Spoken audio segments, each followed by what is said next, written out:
কর্মফল, যেটা সম্বন্ধে আমাদের প্রত্যেকের একটাই ধারণা যে আমাদের সঙ্গে যখন খারাপ কিছু কেউ করে তো আমরা প্রত্যেকটা সময় একটা কথাই বলি, এর কর্মের ফল তাকে ভুগতেই হবে। কিন্তু ভালো কিছু করলে কিন্তু এটা কখনোই আমরা বলি না এর কর্মের ফলটা তাকে ভুগতে হবে।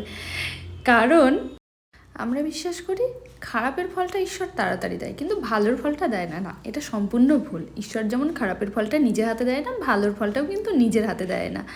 তুমি যদি কারোর কোনো ক্ষতি করো তো অন্যের মাধ্যমে তোমার ক্ষতিটা হয়, তেমন তুমি যদি কারোর কোনো ভালো করো অন্যের মাধ্যমে তোমারও ভালো হয়।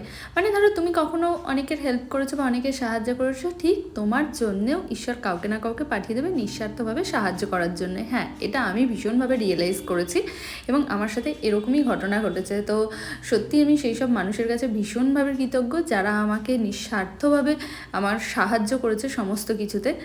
আমরা অনেকেই অন্যের ক্ষেত্রে বলে থাকি এ এত সহজে এত কিছু কী করে ফেললো।